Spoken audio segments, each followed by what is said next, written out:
Beastmaster69, maraming salamat sa 10 bits. Salamat sa pag-donate, my friend. Uy, thank you so much, May Regla, for donating 100 Charizard. Thank you, man. Maraming salamat. Ice cream, so good. What am I saying?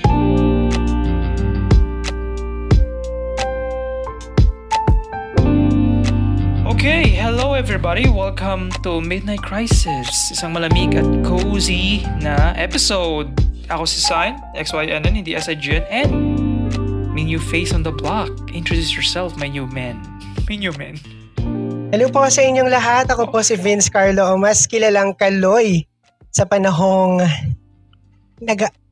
okay, Take two. Introduce yourself. Hindi ko ito kakadwe, okay? Makikita to Vince sa buong Take two. May bloopers na. And action. Hello po, ako po si Vince Carlo at mas kilalang Kaloy sa ngayon. Ayan, magandang gabi, Sign. Kamusta naman? Yan, okay na okay. Well, parang talk show na to. Parang bumaliktad Ako yung ini-interview mo. Bigla ako yung kinabahan. Di ba may bago? May bago. And yung mic mo very, parang yung classic mic. Yung mic ng pang-karaoke and stuff. Very cool. Yeah. So kita-kita nyo, diba? Si Kaloy, Vince is here with us. And yeah, wala akong masabi iba kundi nice to see you and talk to you again. It's been a while. And yes, nice to see you then. It's been a while talaga. Like, kung babalikan natin yung mga pag-uusap natin, 2022 or 23, if I'm not mistaken. Grabe, tapos, thesis natin yon. Ang tagal na no? Pero yeah, like, parang very quick lore lang kung sino ba si Vince. As a person mo na before natin i-discuss yung kanyang Kaloy, the Kaloy version ni Vince. Of course, very classic tale. Tale as old as time. Beauty and the Beast. Magkaklase kami. Nag-meet kami nung college, freshman. And ang dami naming lore and history doon. Super dami. Kasi meron kami production, Beauty and the Beast. So siya si Lumiere. Yung the candlestick. The candelabra. Candelabra yun. The candelabra yun. Ang daming kwento. Pwede maging buong episode yun, Kaloy? yung buong history natin nung freshman. As in, na-hospital ka doon. Kung okay lang ba sabihin? Ako, hindi ko na sa'yo. Grabe, ang dami nangyari doon. Ang dami nangyari doon. Naalala ko, pumunta pa kayo lahat sa hospital para lang Yes! Vince. Wait, birthday mo ba yun? Alam ko may birthday nun, di ba? Nung bumisita yung karamihan sa amin sa hospital. Birthday mo ba yun? Or may ka-birthday ka, di ba? 2 tao yun eh.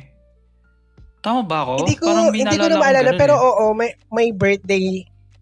Tapos, parang November ba yun dati? Kung kailan ba birthday mo? Basta parang gano'n, yeah. Basta November 8 po yung birthday ko. Ayan, sa mga nakikinig po ngayon, ang birthday po ni Kaloy ay November 8. Huwag niyo pong kakalimutan. Lagyan niyo sa kalendaryo, yeah. Pero yun, naban kami sa hospital kasi nagpatunog kami. Nag-sound kasi kinanta namin yung nagkantahan, ganyan. Nag-banding talaga. Like may reunion talaga doon sa hospital. Shout out po sa New Era Gen. Nag-shout out. New Era Gen. Yeah, at doon kami proud kasi ako kung lore natin to, lore ng batch natin. After nun mangyari, kasi talagang sobrang ingay pala natin. Kasi yung kwarto mo, lang siya pang 2 tao dapat siya, di ba? Kasi malaki siyang kwarto eh. So akala namin, syempre parang, soundproof. Pero so may nagdala ng gitara, kinanta namin yung soundtrack ng Beauty and the Beast. Lahat yata ng song, di ba? Lahat ng song. Tapos, nakakamiss. Apparently, sobrang ingay pala natin as in dinig sa buong hallway, sa buong floor. The next week, basta mga sumunod na linggo, meron ng placard. May memo na. May memo na lang 2 visitors at a time. Like, sobrang binago natin yung rule ng hospital. So, like, nakaka-proud pero nakakahiya kasi syempre, like, estudyante ng New Era. Estudyante ng di ba? Pero ewan ko, like, parang super fun pero traumatizing na moment na sa atin yung talaga, freshman year. Pero yeah, yun yung parang crash course ng history namin. Doon kami naging close ni Vince. Ang dami namin nakita at pinagdaanan isa't isa. Pero now, years later, kasi of course, college, nagbago na yung lives namin. Nagbago ng path, kumbaga.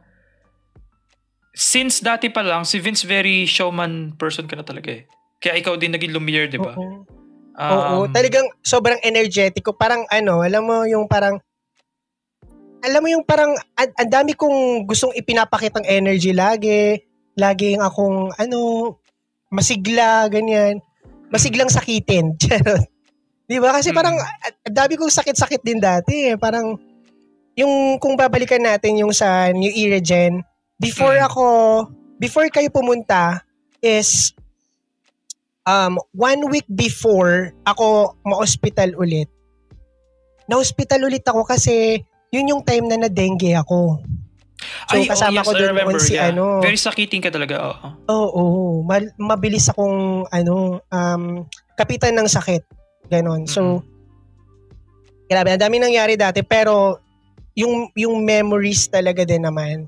Sabi ko nga sa'yo, nandito pa rin yung poster natin ng Beauty and the Beast nandyan sa kwarto. Are you serious? Oo, nandito pa yon. That's awesome kasi like parang ang daming ginawang poster. Wala akong nakuha ni isang memorabilia. I think nasabi ko to sa past episodes. Ni isa wala. Wala akong nakuha ni isang memorabilia. I think yung co-director ko si Brul, nakuha niya yung parang flower, yung iconic na nakuha niya yon. Plus yung poster. I think poster. Ako wala. Plano ko kumuha ng poster pero kinuha siya ni Eman, I think. Yun na-remember ko, inagawan ako ni Eman. Basta wala akong nakuha remembrance. So, ang cool na nakakuha ka ng kahit isang... Nakakuha, yes. Meron tayong remembrance sa Beauty and the Beast.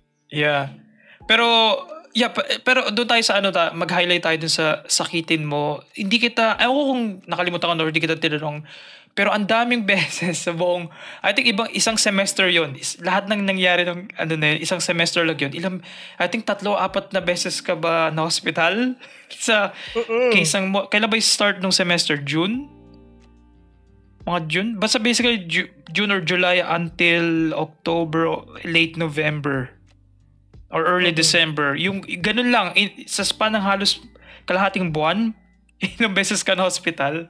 So like parang ano bang lore mo when it comes to your health? Kasi ikaw kung comfy ka i-disclose ko ano yung mga nangyari doon sa moments kasi yun, na-dengue ka. That's one, right? Pero may mga few instances na hospital ka. Like parang ano ba yung origin story nung... Yeah. Kasi parang kasi nagkaroon talaga ng dengue outbreak noon. Tapos yun yung time na parang nag-rehearse tayo sa UP. Yeah, sa open field ng After UP. noon, parang pero hindi ko alam kung saan ko nakuha yung yung dengue. Hindi ko alam kung sa UP ba or sa New Era ba kasi madami naman tayong pinagre-rehearsan noon. And akala ko noon normal lang siya na nalagnat, ganyan, na sakit. Pero pabalik-balik kasi siya. Mamaya okay ako, mamaya hindi ako okay. Di ba dinadala nga ako sa clinic? So, gusto ko lang i-shoutout din pala sila John Ron, ayan, na Sir John Ron na ngayon, and kay Shai. Sir John. At kay Shai, ang ating Belle. Si Belle. Sila yung talaga naging guardian ko, sila yung tagahatid ko sa clinic, naging instant nurse ko. True. Yeah. Tapos ayun, hanggang sa parang ang taas na ng lagnat ko noon, parang nagdideliryo na ako noon sa apartment, and doon na ako hinatid ni sinamahan ako ni John Ron sa New Era. Tapos nung nandun kami, tinest yung yung vital signs ko, mataas nga yung lagnat ko noon. And ayun na, doon na nalaman na if I'm not mistaken, parang stage 1 na ng dengue. Oh my gosh. Na siya, may stage na siya. Na-admit ako, na ayaw ko dapat kasi ayaw ko po talaga na parang nakistay ako sa hospital kasi kapag nakikita ko yung hospital, parang hindi siya nakakataas ng energy sa akin. Parang ayoko siyang makita, ayokong pumunta doon kasi feeling ko, ang lala ng sakit ko if ever, yung mga ganyan. So, no choice, kundi, ma-admit, nagpa-admit ako.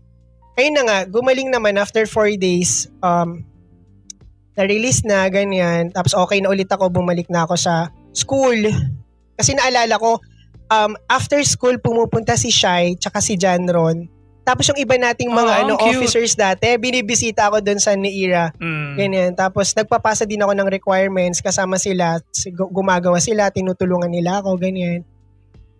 Ayun na, after naman nun, after ng 1 week nga, doon na ako na hospital ulit. So parang sa loob ng 1 buwan, na hospital ako ng 2 beses. Na-admit din ng 2 beses. Yeah. Grabe, naging suki ka doon. Kasi yun laging, yung room na binibigay sa'yo, laging yun, yung room na yun. Right? Tama?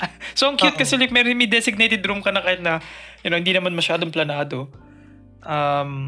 Pero what did you feel that time? Kasi, I think tama ba? Like, bago ka lang sa Manila.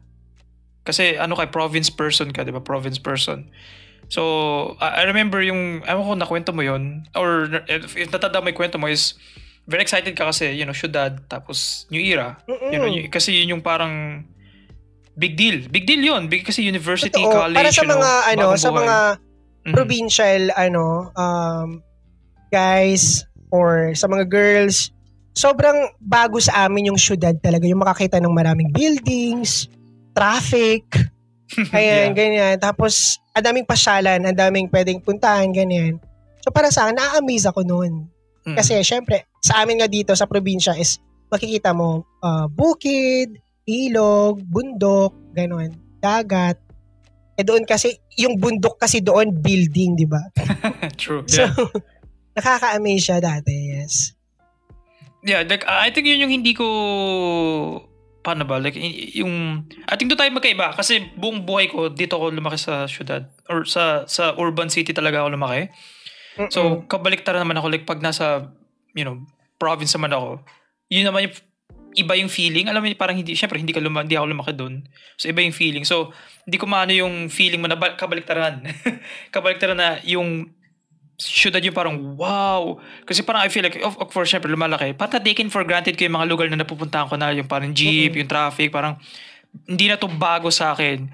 Pero like, nung kasama kita, like, parang every, yung pagsakay ng jeep, yung pagpunta sa mall, parang, wow!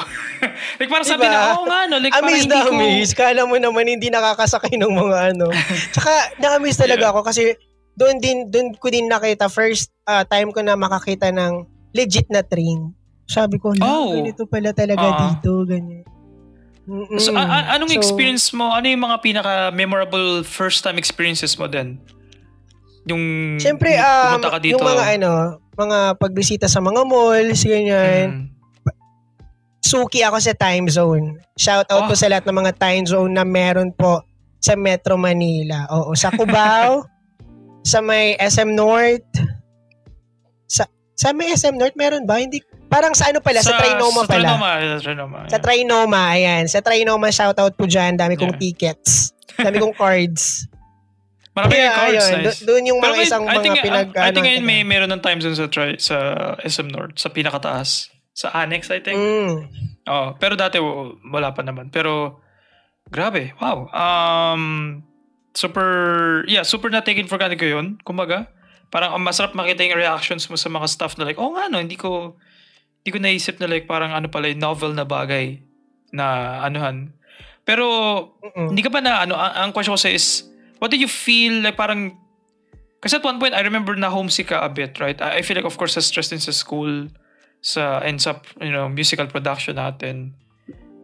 Did you see yourself staying sa Manila, basically sa syudad for longer? Or like, plano mo lang talaga that time is mag-aaral and then balik sa province? Ano bang in-envision mo sa future mo nung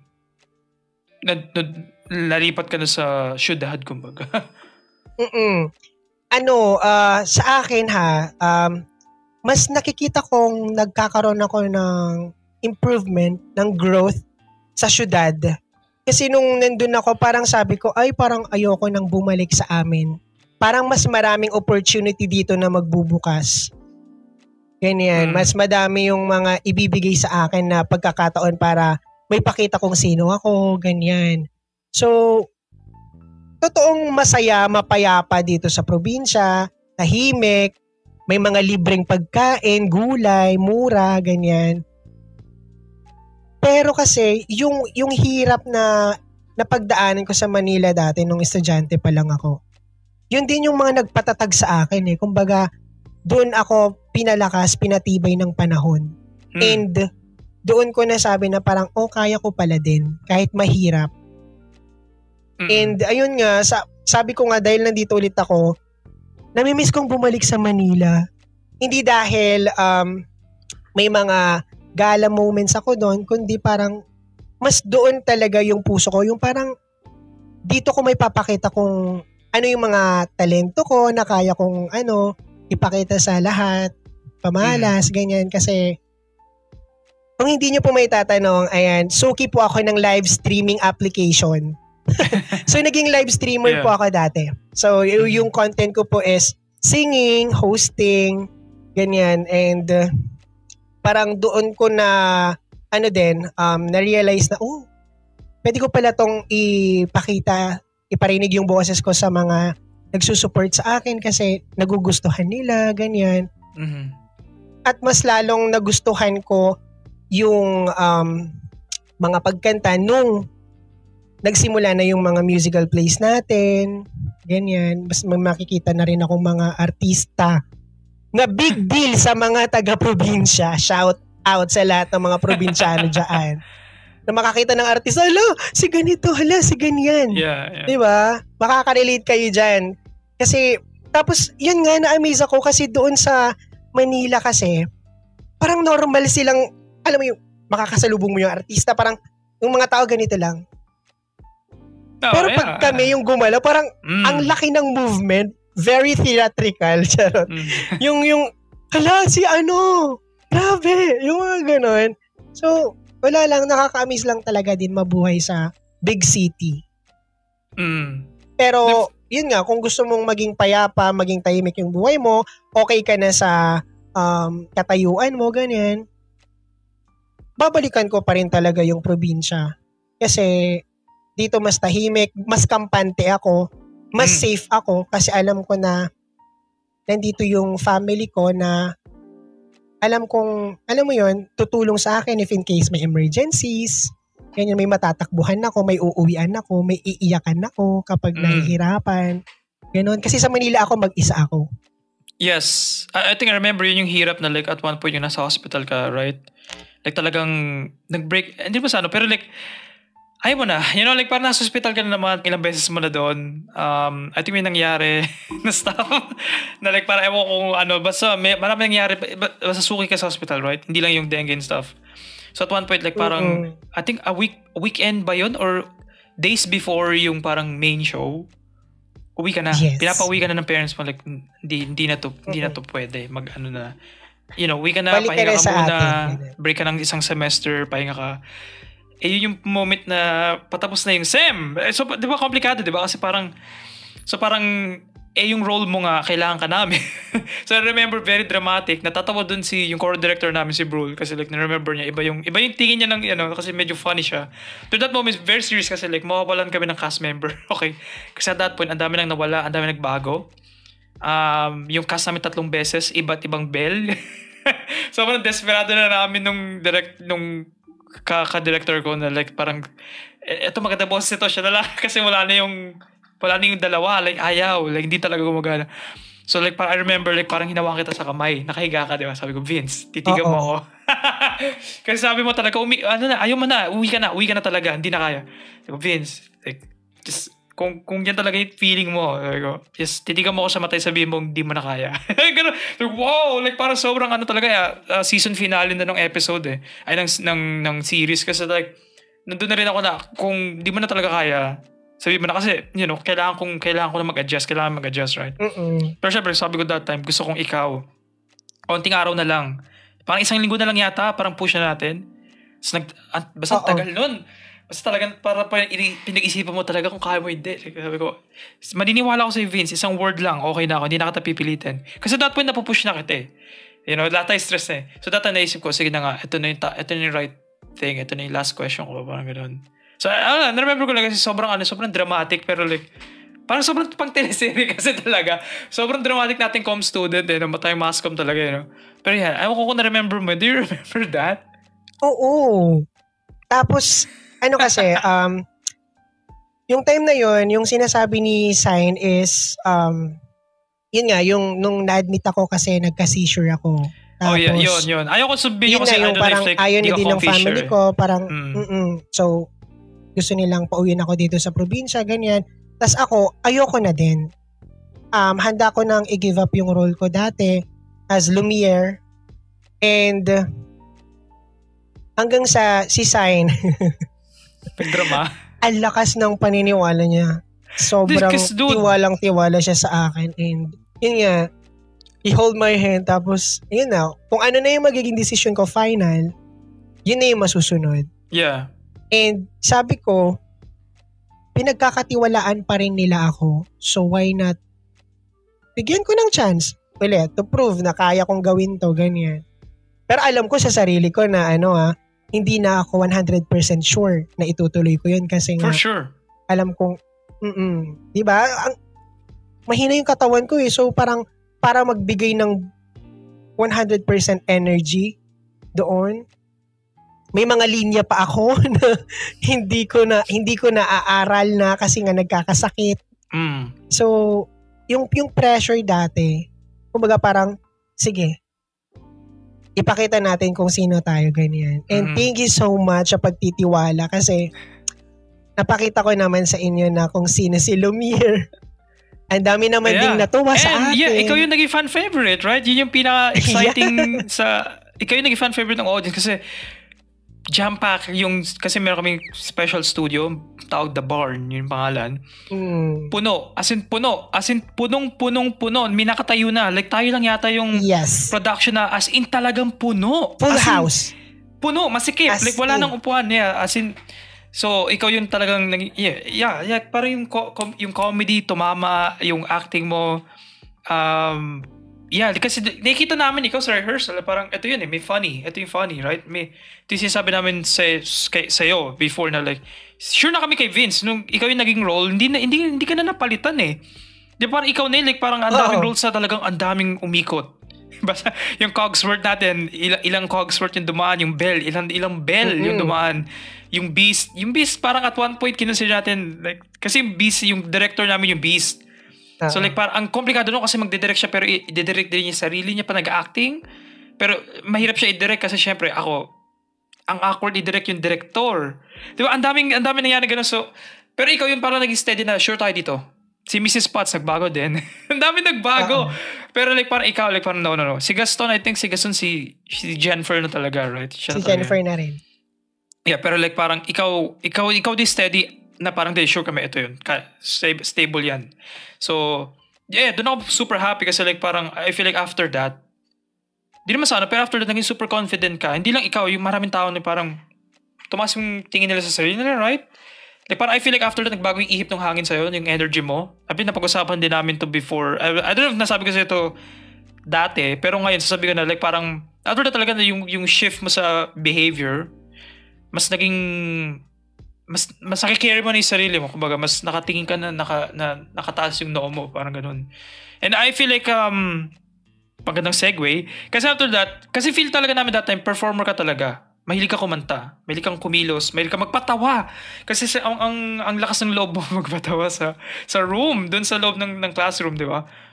So, yes. I feel like naging natural talaga yung evolution mo papuntang live streaming. Kasi syempre, limitado yung audience. Lalo na nung pandemic. So, explore natin. Ikaw isang live streamer. Paano to nag-start? Paano ko nagsimula? Ganong kalaki to napunta? Yeah, just what happened here? So, yung sa pagle-live stream ko, nagsimula siya nung after na nating mag-musical play. So, dahil nagugustuhan ko na din yung pagkanta-kanta, yung tita ko nagpadala siya ng Bluetooth microphone. Alam mo yung uso dati na yun yung pink. Box na pink ba yun? may Parang speaker ganun? na may echo, speaker.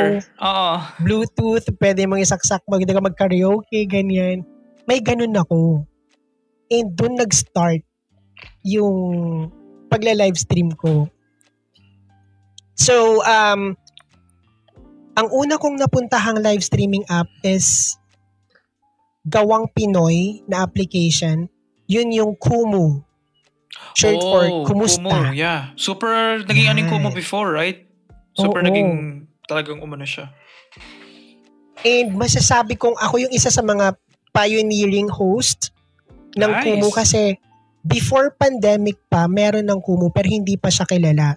Yung Kumu before is para siyang Viber na pwedeng video call lang sa loved ones mo abroad hanggang sa pwede ka na mag-live hanggang sa dun na nagsimula lahat na pwede ka na rin kumita at the same time pwede kang mag-gain ng maraming friends and mas lalong pumatok yung Kumu noong nag-pandemic.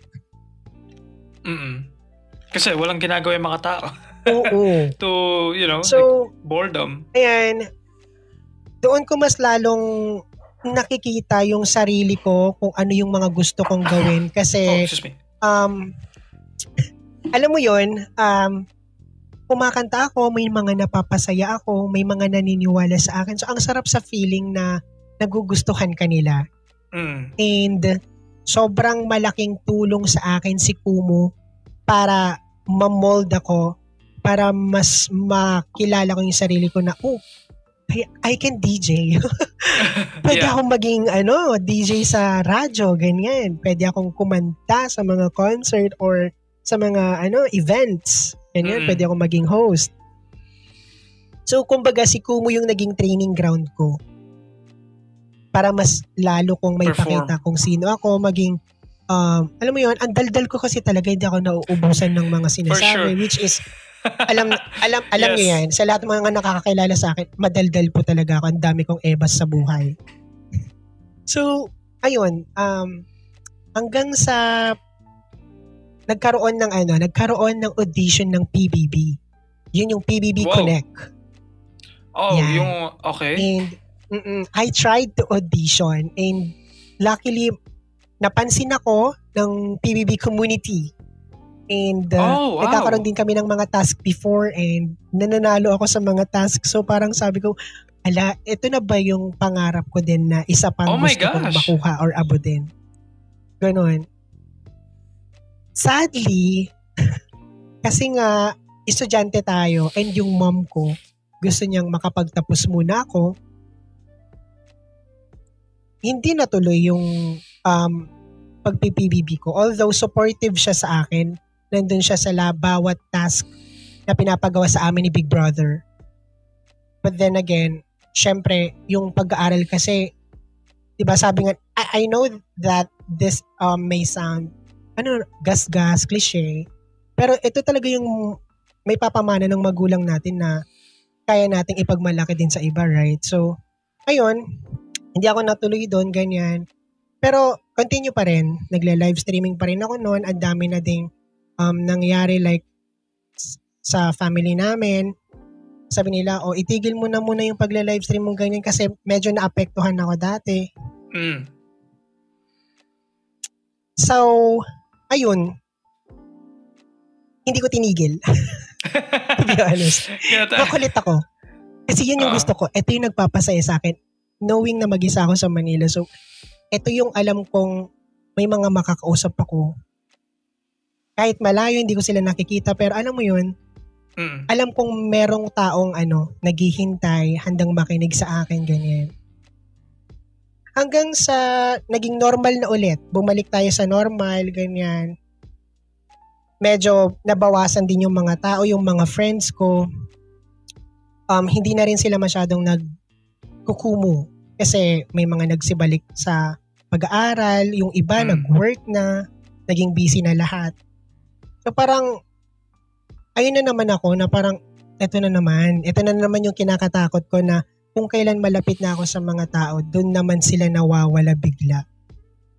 Ganyan. Hindi ng sepangs ko talaga, babaliw talaga ako. Iiyak talaga ako for real. Iniyakan ko yung mga kaibigan ko, ganyan. And, ayun na, hanggang sa, sige, ganun talaga.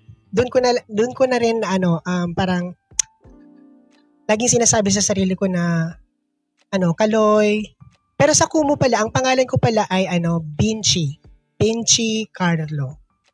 Binchi? Anong spelling Binchi? Yung Binchi is para siyang chocolate from Italy. B-I-N-C-H-E. Tapos yung Carlo, Pinoy, letter K-A-R-L-O. Ganon. Pinlug, right? So, active ka pa rin ba kilala sa ko Kumu doon right na now? Vinci sa Kumu dati and Zask. Active ka pa rin ba? Sa ngayon, hindi na po ako active sa Kumu. Pero, eto naman, na-discover ko naman yung pang-international na live streaming application, which is yung Bigo. Yan. Kung familiar po kayo, yes, ako po si Calixto BHF 91423. So, Bigo. Pwede niyo po Nasa description. Yun yung Bigo ID ko sa Bigo. So, pwede nyo po akong dalawin, ganyan. Pwede ko mag-song request doon. Doon po ako nagla-live sa ngayon. And mas lumawak din yung audience ko. Mas marami akong nakilala. And I'm so happy na napunta ako sa tamang pangalaga ng manager and founder namin. Big shout out to Mami Morga. Ayan, sa aming manager and founder po sa Fox Entertainment. And dito ko rin nakilala yung tinuring kong kuya, tinuring kong mga kapatid ko, at yung isa kong anghel, si Ninang. Shoutout kay Ninang Api sa Hong Kong. Ay, shoutout din po pala sa mami ko at tita ko. Pwede mag-shoutout dito, no? Yeah, go! Kasi baka mapanood nyo to kasi finiflex ko to eh. So, ayan, shoutout po sa mga nasa Hong Kong dyan. Sila mami, sila tita, and si Ninang. Ayan, ingat po kayo palagi dyan. And huwag niyo pong pababayaan yung sarili ninyo. So, ayun na nga. Going back, nakilala ko sila and then naging solid yung samahan namin. Like, sobrang nagja-jive yung bawat isa. Like, alam mo yun, yung parang mararamdaman mo talagang kapatid talaga yung turingan namin. And sa mga nakikinig din ngayon, another promotion. Ang daming promotion ni Kaloy, sasabihin na naman ng mga viewers niyo. Showbiz, it's showbiz, baby. Yeah. Go for it. Pwede nyo pong i-stream po yung mga original music po ng Keiko, Galaxico Production. Under po yan sa amin and pinangungunahan ni Maricakes Maxi at ni Kuya Bisco, Kuya Soda, si Ninang Api, si Ate Barbie, si Kuya Bronze, and of course ako po. May mga kanta po kami dyan. Ang kanta ko po dyan is Pantasya. You can now stream that to YouTube. Wow! So, kumagawa ng original songs. Malalaman. Doon yung mga ito yung kwento ng pagkakaibigan namin, mga samahan, mga relationship na hindi natuloy, ganyan, mga lihim na pinaramdam. Madaming kanta doon na pwede nyong i-stream, na pwede nyo ding i-relate. So, ayan. So, I'm so happy lang na nung napunta naman ako dito sa Bigo is merong mga taong sumalo din sa akin. Pero hindi ko nakakalimutan yung mga naging pamilya ko din sa Kumu. Sila Kuya Sedge, sila Kuya Tata, sila Kyle, si Beva Labs, Kathleen, si John Fame, sila Mama Ona, madami pang iba. So, maraming salamat sa pamilyang joined naman sa Kumu. Ayan. So, ayun, ganun lang. Tapos tuloy lang ako sa streaming. May mga live house din ako. So, dun ko naman din na find out na, ay, hindi lang pala ito lang na style of, yung genre ng music, yung kaya kong iparinig sa lahat. Kundi, alam mo yan, naging na tayo, variety ba yung tawag doon? Variety, sa genre. Yeah. So, nagbabalad, nagka-classic, nagra-rap, nagre-reggae, madami akong na-discover sa sarili ko. Ganon. Alright. So, wait, ang dami mong sinabi. For, diba? Good thing, okay? It's a good thing. First of all, mind-blown ako sa development mo. Kasi like, nagkaroon ka ng communities, di ba? And nagkaroon ka din ng parang long-lasting friendships and relationships. Dyan dahil sa na-build nyo. So, gusto ko na bumalik. So, may sinabi kang keyword kanina, managers. So, I didn't know na ganito palang ka-organize yung, akala ko, kasi ang expectation ko lang sa live streaming is like, itututo ka lang na camera and like organic or basically grassroots organic like type of like how you grow basically. Like parang live stream ka lang every day. And ito pa yung question ko isa, ang dami ko question kasi what do you do sa Bigo? Kasi ako, very normie akong person. Twitch, YouTube, doon lang ako nag-stream. And usually yung stream is gaming lang or, like usually ganun, gaming or variety streaming na like parang nagluluto. Yung mga streamers na like, mga sikat na streamers. Pero hindi ako nagdadabol sa Kumu or sa Bigo. Doon sa aspect na yon, ang alam ko lang is yung online shopping. Right? May live, tapos ipapakita ng damit. Yun yung alam ko.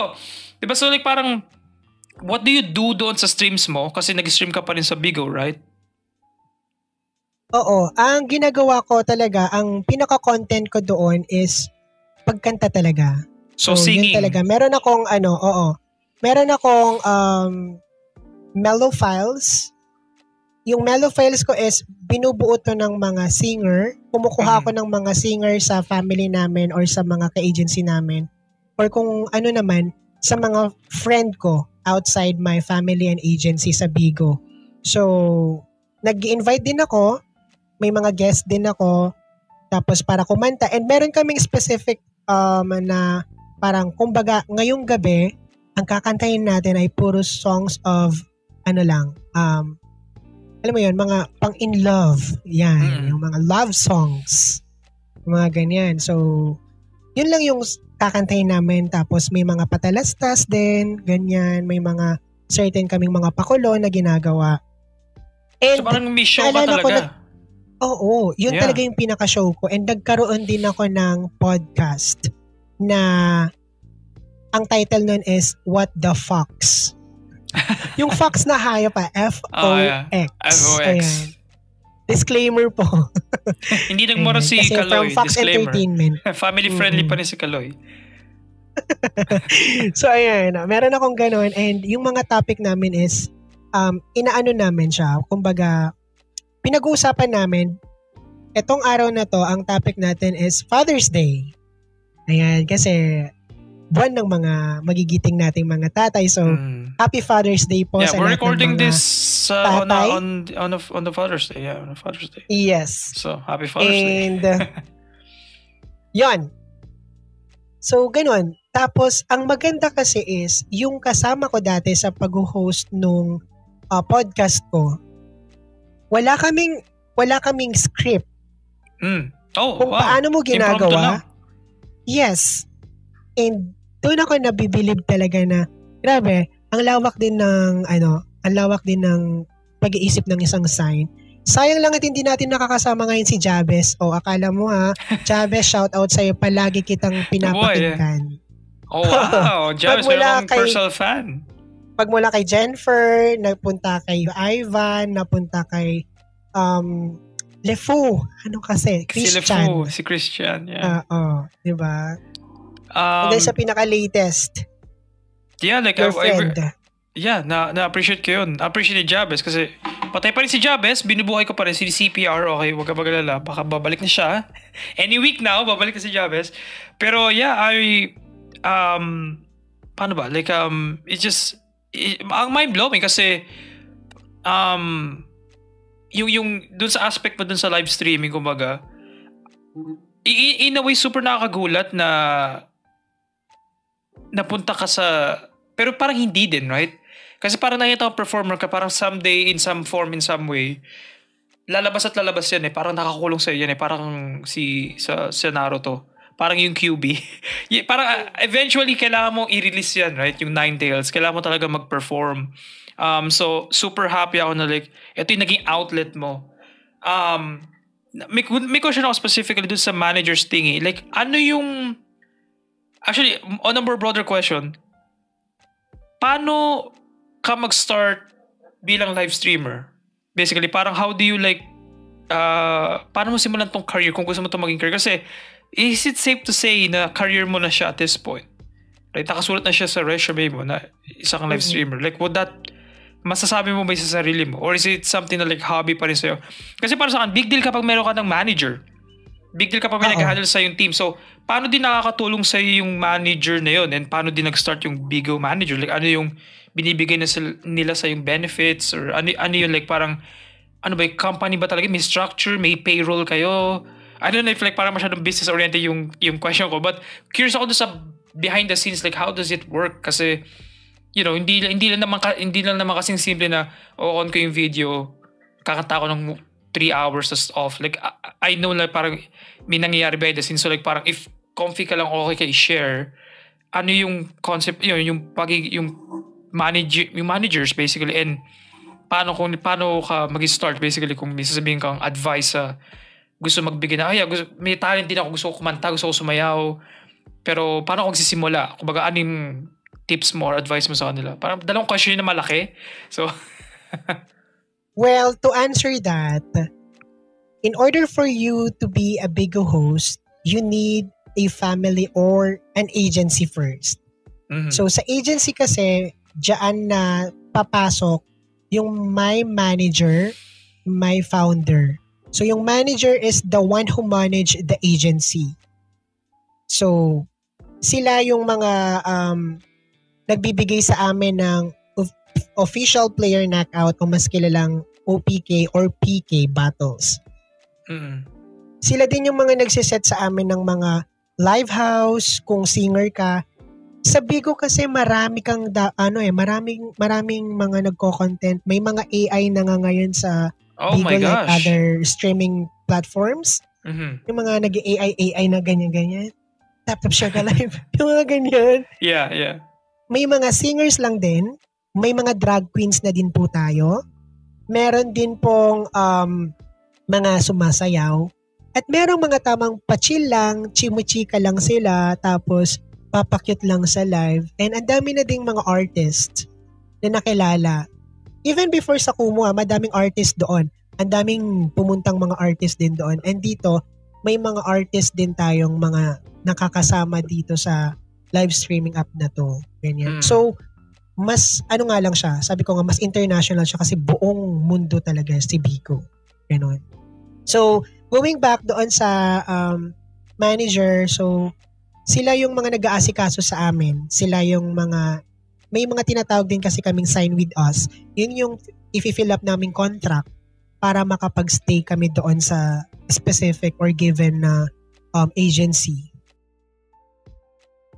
After mong maging official Bigo host, doon na mag-start lahat yung pagpapakota mo. Kasi sa isang buwan, meron kang quota hours, may quota beans, may quota days, ganyan. So, may mga kailangan kang i-hit na goal. And sa mga interested po, kasi hindi po to scam, totoo pong kumikita po sa Bigo. Yeah, kasi sa mga gustong yung impression ng walang mga magawa people. Ganyan.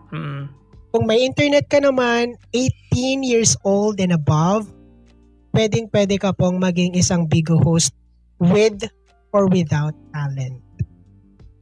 So, sabi ko nga, kung hindi ka marunong kumanta, sumayaw, pwede ka makipag-usap sa viewers, pwede ka maging, magkaroon lang ng engagement sa mga nakikinig sa'yo, pwede ka magbasa ng kung ano-ano, basta may content ka lang. And basta maganda lang din yung pagla-live mo kasi medyo strict din naman si Bigo sa mga ibang mga bagay na pwedeng i-live. Hindi basta-basta naman na pwede tayong mag-live. Madami ding mga prohibited na ginagawa sa live. So, ayun. Kung interested kayo again, find me at nag-promote na naman si Kaloy. Go for it. Hanapin nyo lang po ako sa Bigos. Again, Calixto BHF 91423. And ayun na, ganun.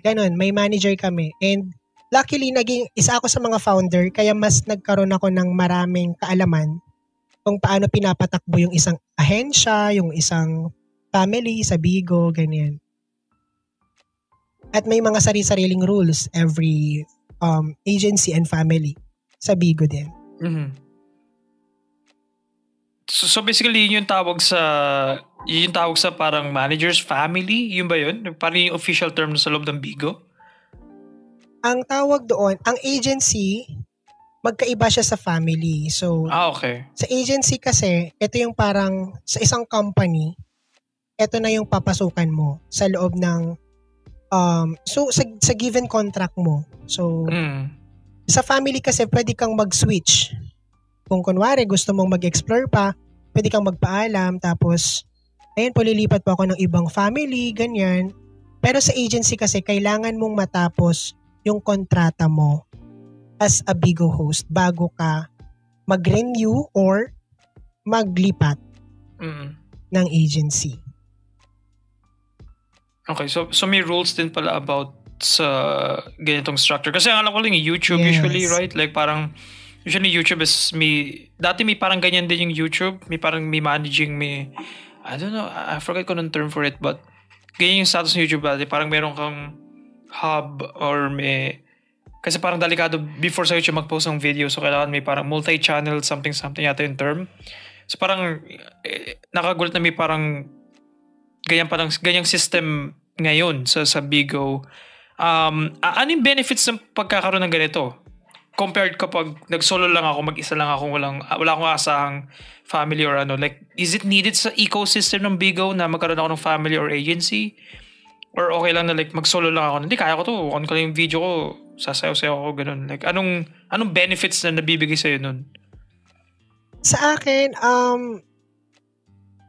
eto hindi na lang siguro para magbigay ng benefits, pero kung sakaling gusto mo lang ng walang nagmamanage sa'yo, siguro I believe mas gusto ko na lang na i-advise sa'yo na mag-download ka na lang ng Kumu. Kasi si Kumu kasi pwede kang walang agency.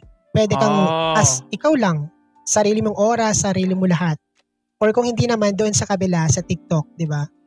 So, ikaw din may sarili ka ding oras doon, ganyan. Sa amin kasi talaga is, pag hindi ka kasi Bigo host, ito sa mga nakikinig din sa atin ngayon, kasi ito yung alam ko, na kapag hindi ka kasi Bigo host, hindi ka din magkakaroon ng live data.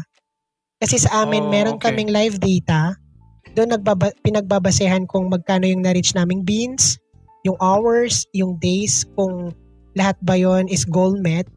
Kasi kapag hindi, makaka-affect yun para hindi ka makasahod. Kung iti-take mo siya as, alam mo yun, part-time mo na, pagkukunan ng extra income, ganyan. Iba kasi dito, parang ginawa na nilang trabaho talaga. Like, ito na yung trabaho nila. Ito na yung pinili nilang maging gustong gawin, ganyan. Kasi, ang dami na din naman talagang natulungan yung si Bigo. So, in terms of help naman, how did it help you naman right now sa pagiging live streamer mo sa Bigo? Like maybe financially or mentally or like physically and mentally, sobrang nagpapasalamat ako sa lahat ng live streaming. Hindi na lang kay Bigo, kundi pati kay Kumu na din. Kasi sabi ko nga, nung panahong mag-isa ako, sila yung kasama ko, cellphone ko at yung mga virtual friends natin. Yun yung mga kasama ko. Tapos napagsasabihan ko ng problema, may mga naging best friend ako. Tapos may mga naging, alam mo yun, tropa talaga.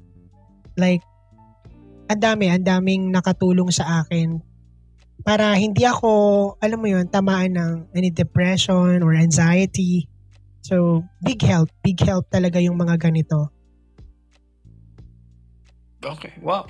Yun of course, yun yung expect kong answer, right? Kasi like parang I feel like nasa DNA mo na hindi yung acting, but yung performing in general. I feel like makakatulong talaga siya sa'yo. Pero like, meron ba mga instances na like, may mga burnout ba nangyari? Kasi like parang sabi mo, naging job mo na siya. And ang naging thought ko bigla, yung sinabi mo is, kasi passion mo mag-perform, right?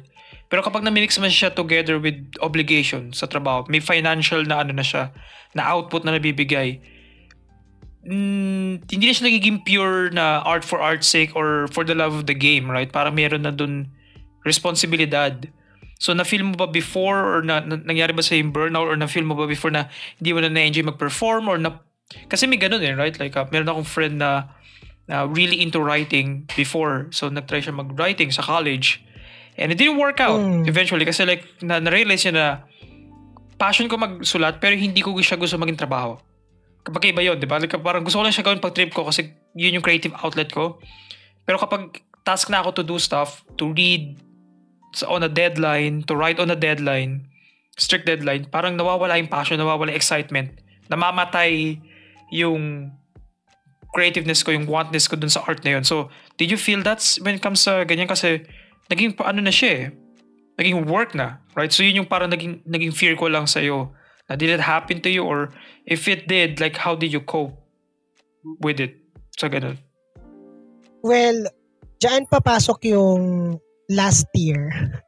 Nung nalaman ko na may chance na nababalik ako dito sa probinsya. Kasi last year lang ako nakabalik dito, like mid-September. So, nung nalaman ko yun, medyo doon na ako tinamaan ng parang, ay, alam ko na kasi yung mangyayari pag nasa probinsya ako, mahina yung internet, hindi rin ako makapagdaldal, hindi rin ako makakanta. In short, hindi ako makakapag-perform kasi sa probinsya tahimik. Alas 7, alas 8, tulog na mga tao. Bihira na lang yung gising. Not unless nasa city ka siguro. Pero yung mga kapareho namin na nasa liblib, ganyan, iba yung pagbibigay ng respeto ng bawat isa dito sa community namin, sa barangay namin. So, ayun, medyo napanghinaan na ako hanggang sa dumating sa point na hindi na ako nag-live. So, nag-stop ako na magpakota, mag-live sa Bigo. So, inabot ako ng 11 months. Wow. Na wala ako sa Bigo.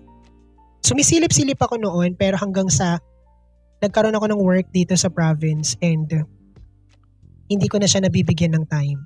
Mas naging busy na ako sa realidad. Kumbaga. So, ako kasi parang masakit sa akin kapag sa isang araw hindi ako nag-perform, hindi ako nakakanta, ganun. Kasi kahit may sakit ako, kahit pagod na ako, pag sinabi nilang, Kaloy, pwede mo ba akong kantahan? Matik, ewan ko, nagsiset up na ako dyan, kinukuha ko na sound card ko, ring light, backdrop, lahat, gadgets, prepare na. Kakanta ako kahit may sakit ako, and gumagaling ako.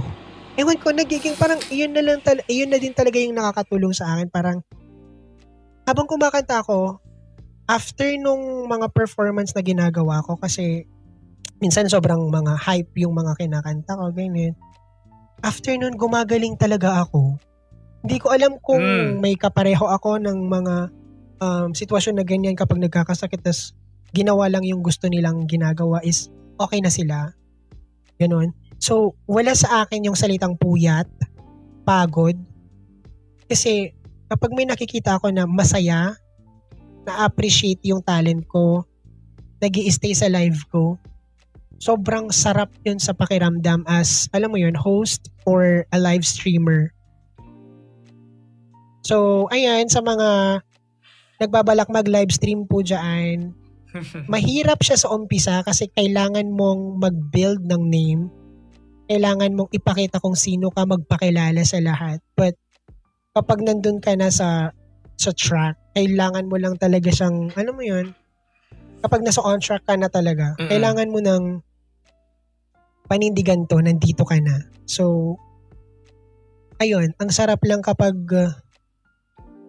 yun yung parang isa sa mga nakakapagpasaya sa akin kapag may mga taong nag-i-stay, na nagbibigay ng gifts, nag-PPM sa akin din ganyan, tapos nag-i-invite sa ibang mga families and agencies to sing ganyan, sa mga event, mag-perform.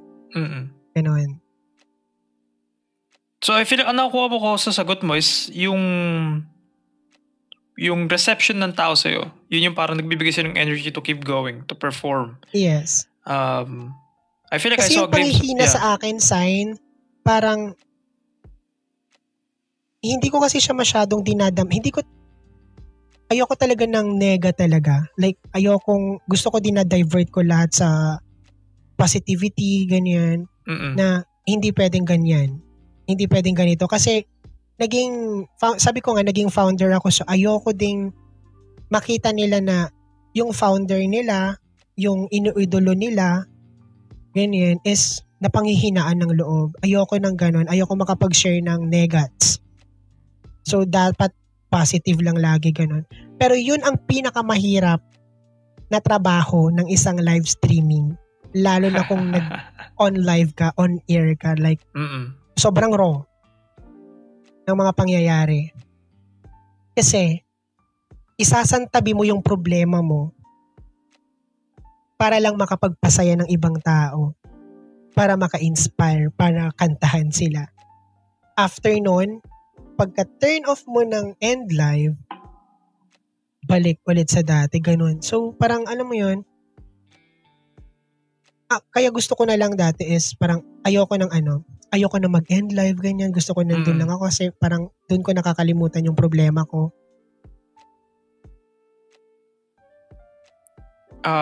I don't think that's a good thing. Kasi like, para sa ako like, kasi very kami, advocates of mental health, you know. So parang I feel like it's a paano ba? It's a danger kasi parang ito yung fault mo, I guess. Fault, wow. Ito yung flaw, basically.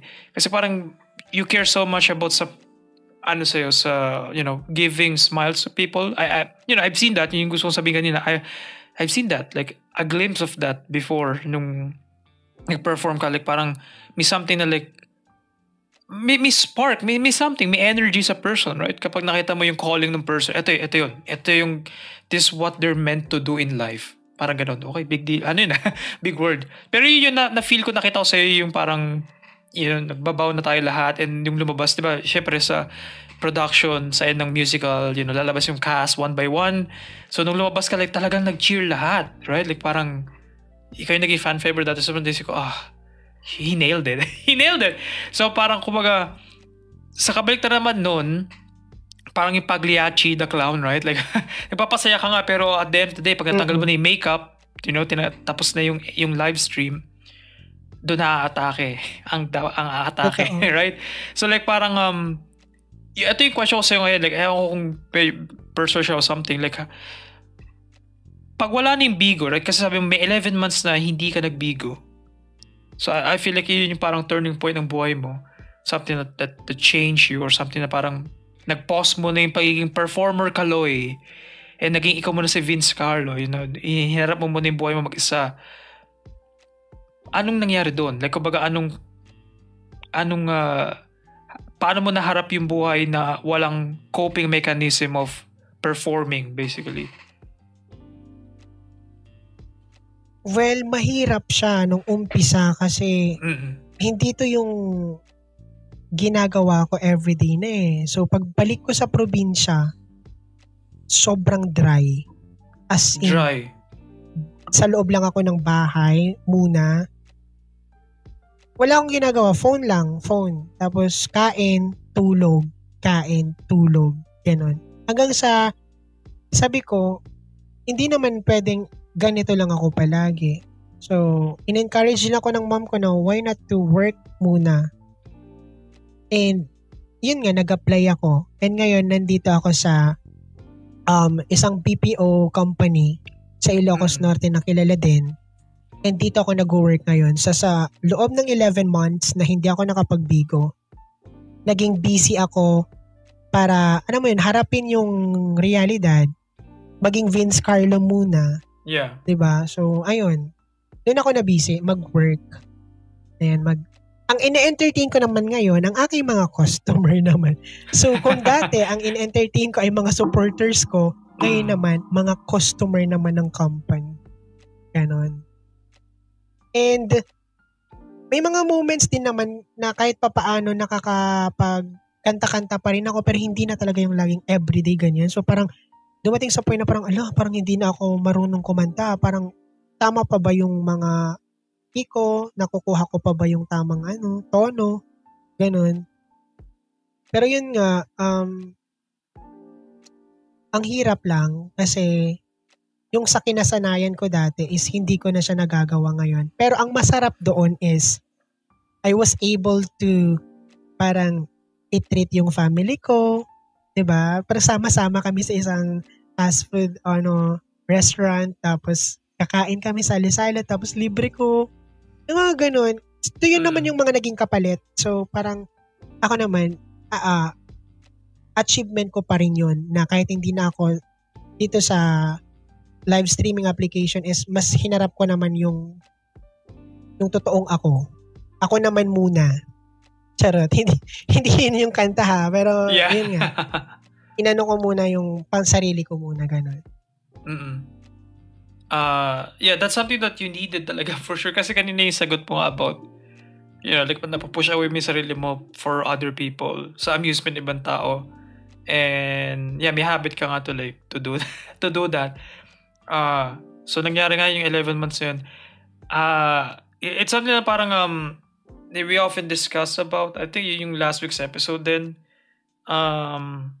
May something about talaga sa life na like parang may ups and downs, right? And yung downs talaga yung moments na mapapa back to earth ka talaga in a sense na mapapaisip ka about sa journey mo so far, sa character development mo, sa regrets mo in life. Ewan ko na dadaanan mo kasi like parang nawalan ka ng yun yung nagstick sa akin na sagot mo kanina, yung nawalan ka ng sa halos isang taon yun, di ba? Right? Na nawalan ka ng creative outlet. And in a sense, escapism. Yun yung parang escape mo sa problem and sa sarili mo din in a sense. So, I don't know. Hindi ko alam kung ano yung pupunta ng point na to actually. Sinasabi nila na parang very commendable siya kasi parang nagkaroon ka ng reset button in a way. Parang yun ba yun? Parang doon ko nakikita yun Parang reset in a sense wait, kilalanin ko ulit kung sino ako and then I'll go back again. Kasi ngayon nag-stream ka na again, right? So, and ayun nga, nagbabalik na po ulit ako. So, yun nga yung nagpaparamdam na ako this month. And hopefully by next month is yun na yung starting ko na naman. Consistently. Oo. And sobrang nawala man ako ng 11 months. Sabi ko nga, I'm so honored para sa mga nakilala ko and sa naging manager ko na hindi niya ako nilet go. Wala na siyang kumbaga, hindi naman sa wala akong pakinabang. Like, sobrang, wala kasi akong ganap, di ba? So, parang display na lang ako given na founder din ako. Naging founder na din ako actually. So, parang, ayun nga, hindi ako pinabayaan ng manager ko. Kaya, Mami Marga, thank you so much talaga na hindi mo ako pinabayaan. And ito ngayon, nagbabalik ako. And yung sila Ninang, sa Kiko family ko nga, nandyan pa rin sila lahat.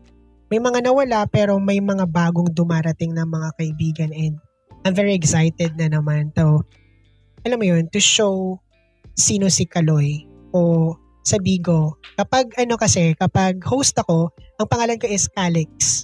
Ako si Calix. Yung introduction so kapag hindi ako host, ako si Kaloy. Kapag sa totoong buhay, ako si Vince Carlo. So ganon. May persona. Iba-iba din sila ng ugali Si Calix. Oh wow. Si Calix meron kasi din personality yung persona. Oo. Si Kaloy kasi normal lang siya na kumbaga normal lang yung mga ginagawa niya. Si Calix kasi ito yung parang si Lumiere. Hype siya lagi, ganyan. Dami niyang gustong mangyari, ang dami niyang gustong ipakita, patunayan, ganyan. Si Vince naman kasi yun yung pinaka mas mas anong tawag dito? Yung mas focused, mas nakalimutan ko yung term. Driven? Kumbaga, alam mo yun, yung parang kapag si Vince, mas seryoso. Ayan. So, magkakaiba sila ng ugali din. So, ayan. Abangan niyo po ako next month. Ito na naman tayo. Next month, at sa time of this recording, June ngayon. So, sa July, yun ang yung magiging comeback or consistent comeback. Yes. Kumbaga. Yeah, grabe. Something na very, again, wala akong sabihin ba kundi ang commendable lang naging journey mo so far. Dahil yung naging from province, naging province kid ka to the point, na pumunta ka sa Manila, and at one point, mas naging Manilenyo ka pa kaysa sa amin. Naman, lumaki na doon. Kasi may mga gala ka ng gala na, di ko na napunta na Vince yun, right? Hanggang sa bumalik ka sa province, right? What a journey so far. So, tatanungin kita ng personal question again. Anong tingin mo sa journey mo so far? Kasi, back and forth. At one point, para sa'yo ng journey when it comes sa college, diba hindi tayo nagtuloy-tuloy, nag-stop. And nagkasabay pa tayo sa online classes kasi hindi ko talaga gusto mag-online class before. Pero nung patapos na yung pandemic, doon ko naisip na, you know what, simulan ko na para pag pumapasok na ako, 4th year na ako. Parang ganun. At least ma-experience ko yung last year ko na face-to-face, right? So, nakita pa tayong dalawa. Naging partners pa tayo sa thesis. Yes. Na 200 plus pages. I remember that. Pero looking back na, what do you see yourself sa journey mo? Like parang ano yung mga learnings mo all these years? Kasi hindi ka traditional person na, aral na high school, enroll sa college, tapos work. In-out ka sa hospital, iniwanan mo yung family mo. Ikaw lang mag-isa from sa probinsya hanggang sa Manila. Diba? Ang laking uprooting ng buhay yun eh. Parang talagang inano mo yung buhay mo, talagang binago mo. Kumbaga parang inaano mo yung life mo every few years.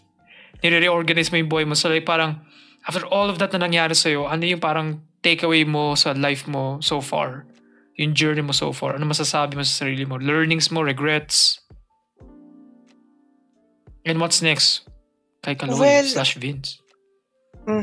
Ako, wala akong regrets kasi lahat ng mga napagdaanan ko, sila yung mga nagpatibay sa akin, nagpalakas, at sila yung mga nagpatunay sa akin na ang tapang-tapang ko para harapin ko lahat yun. Kasi kung babalikan ko yung araw na pumunta ako sa Manila para mag-aral sa college, I was 18 years old. First time kong mawalay sa family ko na hindi naman dapat kasi hindi ko yun pangarap. Kaya ang gusto ko lang dati is dito lang ako mag-aral sa amin sa probinsya, okay na yun. Ayoko ng Manila kasi ang layo nila. Pero nung nandun naman ako, doon ako naging mas, alam mo yun, matapang para harapin lahat ng mga pagsubok. So, hindi siya naging madali sa akin kasi mag-isa ako. So, kailangan kong alagaan din yung sarili ko. Tsaka, kailangan kong maging, dumipende sa sarili ko mismo and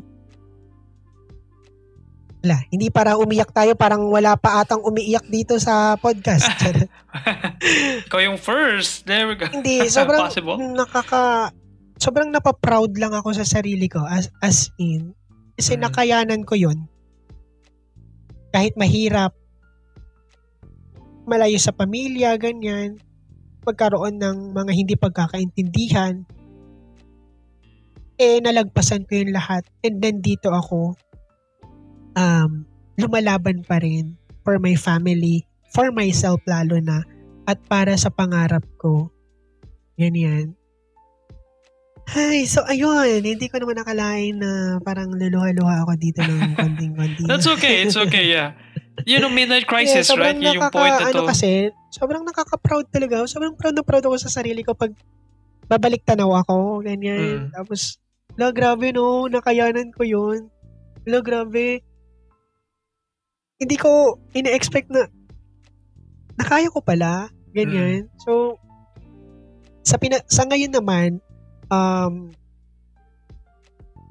wala, tuloy lang, laban lang ulit, ganyan. Kailangang magtrabaho, ganyan. Pero sakitin pa rin talaga ako as of the moment. Mas lalong lumala as in.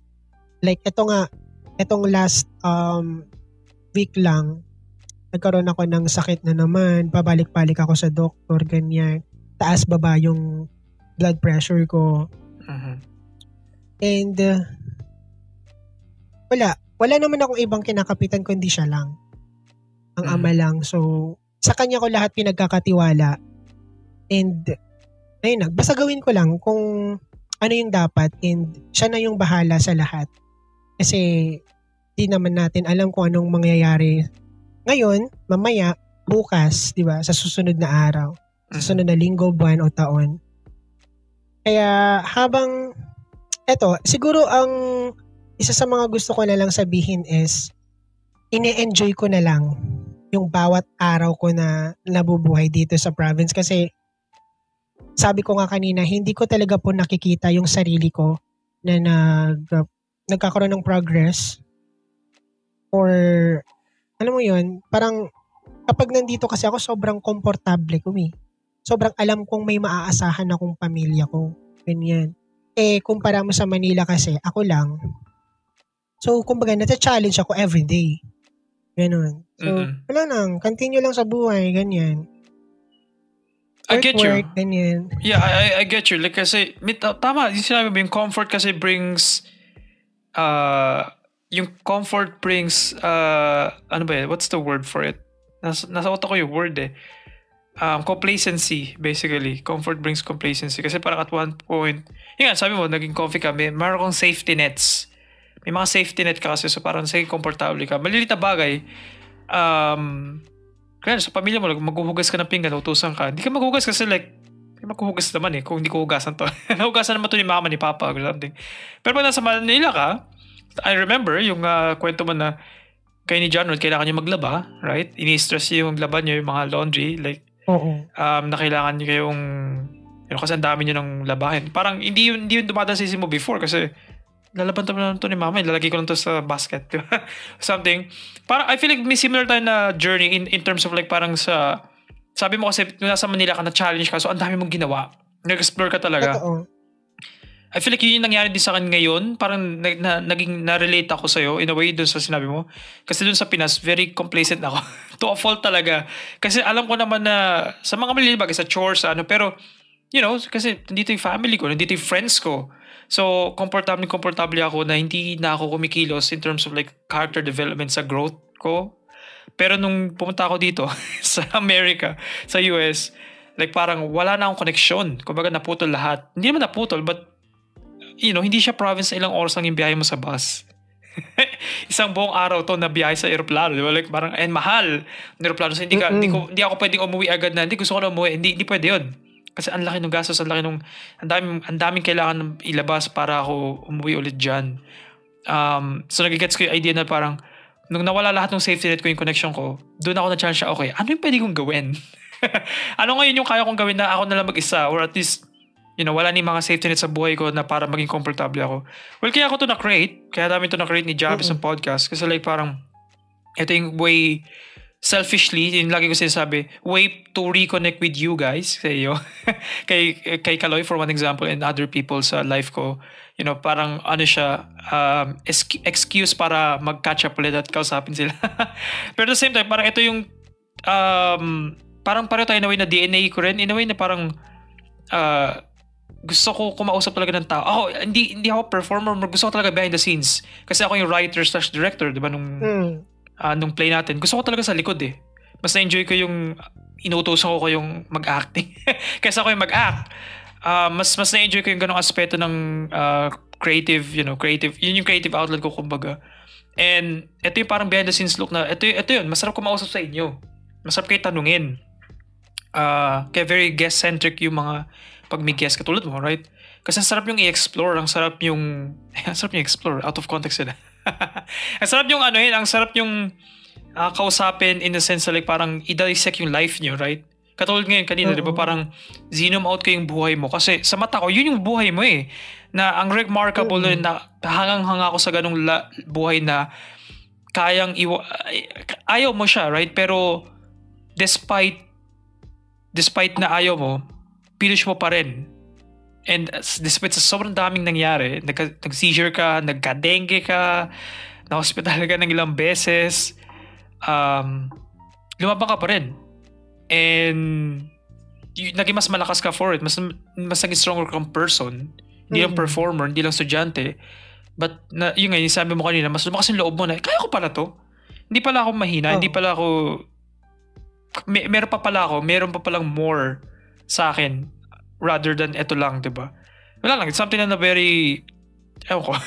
Sana na parang, yung reinvention of a person is very difficult talaga mangyari. Ang dami kailangan mangyari, kailangan magbago yung buhay mo. And yung, ikaw, ilang beses nagbago yung buhay mo. Right? Yun parang yun sa mata ko ilang beses nagbago yung life mo, pero you're still here, you're still fighting. May definition nga ng sign, gulong ng palad na literal. Parang ako. Minsan nandito ako minsan nandito, minsan nandyan. Yes, ikaw nagsabi niyan. I think, yeah. Gaganon. Yes, yung parang yung nasa taas ka ngayon ng gulong, minsan ma-flat yung ikaw naman nasa baba. Oh yes, I remember, ikaw ikaw ba or si John Ron? Basta parang, basta nung si Mama Ron. Yes. Siya talaga yung saksing buhay din talaga. So, Si ayun. John Ron. Yes. Tawag namin sa kanya Mama. Ibang lore pa yan, pero super naging close kasi kayo talaga. And Sobra. yeah, parang I remember ikaw or si John Ron yung yung gulong yung gulong na nasa taas tayo ngayon. Ganun siya, very optimistic din siya person. I feel like nahawa ka din sa kanya. Tama ba? Kasi like parang talaga siya go-getter na person talaga eh. And pag magkasama kayo, mas motivated ka to do stuff. To the point na siya yung nagiging, literal, kaya Mama tawag namin, dinidisiplina niya kami. Di ba? Yes. Na parang, sign yung assignment mo, gawin mo na. Si Vince, ang dami napaka-responsable. Nag-run sa'yo, I remember, nag-run sa'yo si John Ron. Oo, pinapagalitan niya ako literal talaga. Pinapagalitan ka niya, yeah. Niya, Vincenzo! Yes, yung tawag sa'yo, yung buong pangalan mo, yeah. Vincenzo. Man, namiss ko siya. Ano na siya, right? Teacher or something? Yes. And happy ang kanyang heart ngayon kasi meron siyang girlfriend. Oh my gosh, diba? Good for him. Wow. So, grabe. Yeah. Nakakatuwa lang, no, na sa amin, yung mga natapos na yung mga nauna na sila Jennifer, sila Ivan, si Christian, yung faces of din nila, mga journey nila. Diba? Kung paano nila hinaharap yung mga buhay nila. Parang magkakaiba din talaga. And ma-amaze ka din talaga sa bawat isa. So may mga kanya-kanyang story to tell talaga din. And thank you so much, Sign, kasi dito namin naipapakita or napakilala namin kung sino na kami right after college. Diba? Yeah, I feel like hindi masyado na-explore usually yung mga libro, mga stories, right? Usually, may binabasa ko yung book actually na parang, puro high school or college yung ina-explore. Pero mas fascinated talaga ako sa stories after the safety nets, after the security of like schooling or ng age mo after your 20s. Maybe kasi nasa 20s na ako, so mas curious ako sa sarili kong life or sa age range. Pero alam mo ko, like parang masarap explore na kamusta na tayo after, ano ni life natin after matanggal tong bagay na to, diba, na kaharap natin yung real world. And so far I'm happy na like parang iba-iba yung journeys natin, pero ang pinaka-consistent sa lahat na nakausap ko so far, lalo na ikaw na na-highlight, ikaw yung pinakamalakas na example na you're still here, you're still trying. You're still fighting. Kumbaga yung sinabi mo, lumalaban ka pa rin para sa pamilya mo. So, it's sobrang powerful ng word na yun kasi kaya ka nga puntang Manila. Right? Kaya ka nga nandun sa Manila for your parents. So like parang, I don't know. Something lang na parang you must feel so proud ngayon na parang you look back ngayon na may mga natapos ako, may mga nagawa ako out there. May mga na-explore ako, may mga na-experience ako. Something na hindi makukuha sa ibang tao, right? Na sa'yo lang talaga yun, yung journey mo. So ayun, I'm very proud. Yun lang. And it was very fun to talk to you. Na-miss ko yung happiness, yung yung mic mo na nag-upgrade ka kasi yung sinabi mo yung mic mo yung may box sa gitna. May speaker. Man. No, very nostalgic. Pero yeah, thank you so much for being here, like for giving your time. Kasi alam ko very busy ang ating Vince, ating Kaloy. So thank you for lending your time dito sa podcast. Thank you. And thank you for inviting me as well. Kasi sabi ko nga, chance na din to para mag-reconnect ulit tayo, kamustahin yung isa't isa, and happy ako and I'm super proud of you as well kasi knowing na nasa ibang bansa ka na, syempre magkaiba na yung time zone and yung nakasanayan mo din dito sa Pilipinas, diba? So, saludo ako sa iyo dyan and mag-ingat ka lagi. Thank you. Again, thank you so much. Yeah, I'm very flattered. Wala akong sabihin mo, thank you. Ito na, dahil nag-plug ka kanina, right? But, ano yung lasting words? What's next for Kaloy? And kung may pa-plug ka bang stuff, go for it. So ayun po, ayan, sabi ko nga po kanina, abangan niyo ulit po ako. Makikita niyo na po ulit ako na magla-live sa Bigo Live Philippines po. Magkakaroon po ako ng mga maraming projects and ibabalik ko yung mga dati kong mga contents like yung sa singing ko sa Mellow Files sa aking podcast ng What the Fox, and patuloy rin po na subaybayan niyo po ako sa marami pang live house, sa marami pang PK ko, and hopefully magkaroon din ako ng international PK. Ayan, para There we naman go. i-represent natin yung Philippines sa mga ibang mga banyaga. And ayun, ano pa ba? SOCMED, meron ka bang SOCMED? Insta Ayan, or... follow nyo po ako sa Instagram para po ma-update kayo palagi sa everyday stories ko. Kasi doon nila Mga stories, nakikita yeah. kapag pumapasok ba si Kaloy o hindi ba. Yeah. Yan. My IG is my name is Kaloy. Ayan, sa mga kabatchmate natin dyan. New ulit ako, guys. And ayun lang sa ngayon. At kung may mga gusto magbisita dito sa Ilocos Norte, ayan, madami po akong pwedeng Ayan. ituro sa inyo ng mga lugar, and pwede ko kayong samahan din Tour para guide. mag-visit Oh, niyo yeah. yung beautiful Sidekick place ni ng Kaloy. Ilocos Norte. Yeah. Contact nyo si Kaloy kung gusto nyo may tour guide, personal tour guide sa Ilocos. There we go. So, gusto nyo makamura, makalibre, ganyan. Kaloy, pwede ba kami muna sa bahay nyo? Ganyan. Pwede welcome kayo dito sa bahay. Alright. Yan. Open house to sa bahay nila. So, alam nyo na. Yes. So, yung description, nasa description yung links below for Kaloy SOCMEDs. Kung gusto siya anuhin. And yeah, thank you so much for listening. Thank you, Vince. Again, Kaloy, for being here. Super, super, super, super. Thank you talaga. Positive energy and bring mo this tonight. Thank you. Yeah, follow us on Facebook, Spotify, Instagram, TikTok. Meron pa ba akong na-leave out? Yeah, subscribe, follow. Alam niyo na. Kung gusto yung audio version, Spotify of course. Pero kung nakikita niyo kami, hi, YouTube, hi, subscribe. And that's it. This is another Friday. Very happy ako. Dahil dito si Vince, nag-catch up kami. And Jabez will be mabubuhay siya, okay?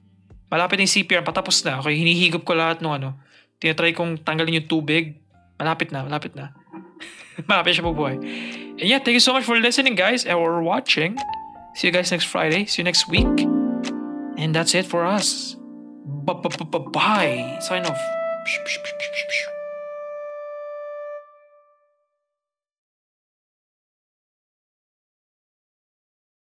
Thank you so much, Kaloy, for being in this episode, and thank you kay Audolos for creating the main theme, being the audio editor and content creator person guy friend behind the scenes. Thanks. Ice Gardoso for the concept art of the logo, and Joy Pakulan for every visual thing na nakikita mo kung ikaw isang visual imaging person. And that's it. Ice cream so good.